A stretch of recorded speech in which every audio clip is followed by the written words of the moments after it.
So team, let's gear up for learning the next model in the series, which is incremental model.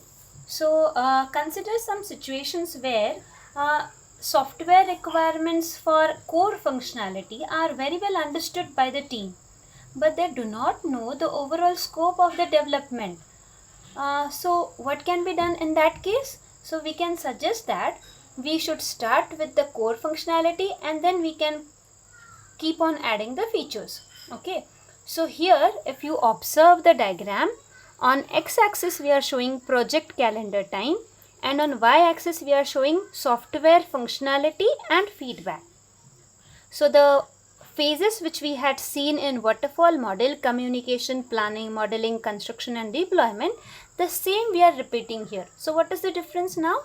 So what we are going to do is we will take the example. Okay, so right now in this situation where people wants to have a conversation with their teammates and doing some work, so we are using some online application which allows the meeting between two people, video call. Okay, so what is the basic necessity is that they want to call and they want to see each other. So in increment 1 we can have a plan of having the delivery of first increment as video calling feature between two people.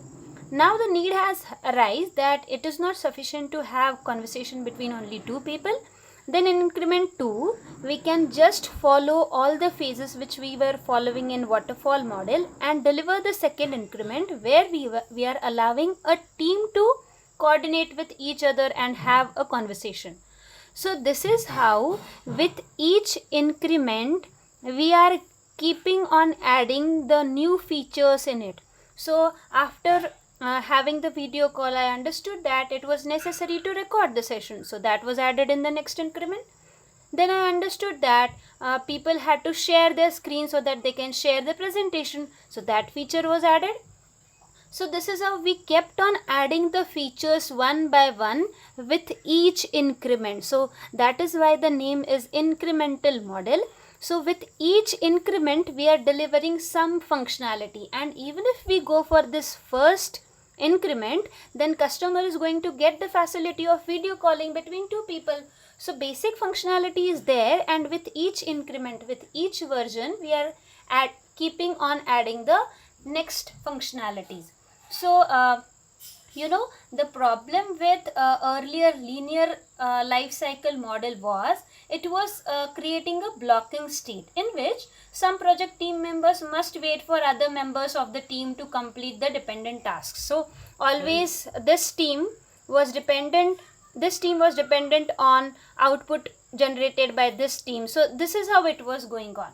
So in incremental model, it is combining the elements of linear and parallel process flows, which we have already discussed. Okay, so it goes linearly as well as the parallel flow is applied where simultaneously two teams are working, and as something is developed by this team, immediately this team starts working and they create some plan. Okay, as next time when this team gives them few more requirements, the plan is elaborated, it is changed. So this is how earlier when we saw in waterfall model, till I do not finish this first phase of communication, this team was not going to start, but here it is not going to happen. So this is the advantage of this team.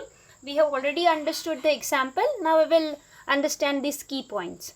The incremental model delivers a series of releases which are called as increments, and that provide more functionality progressively for the customer as each increment is delivered. The advice given is, if customer demands the delivery by a date that is impossible to meet, then we should suggest them incremental delivery option. So we can meet the deadline with less functionalities. And this scenario, this incremental model can help us in many other scenarios also. Suppose we are developing a product where some hardware is needed and that hardware is yet not ready. So what we should do is we should keep on delivering the increments where that hardware part will not be introduced. By the time the hardware is available with us, this customer is already using our product for some other features. It might happen that the team is new, they are very less people, and they want to have some good work done by them. So what we can do, we can again use this incremental model. So the small team can start working on increment 1, where with very basic functionality they are working and they are delivering the first increment. After successful delivery and acceptance of this first increment, if they get the major success, then they can hire people and then they can expand their work. So team, I hope we should have suggested this model to Yashwant's team. What they should have done is, instead of starting writing the code for whole project, they should have planned it accordingly and they should have divided it into series of increments, so it would have been possible for them to adapt the changes which the customer had given to them. All right, so Yashwant, I hope you are with us and you are having this solution.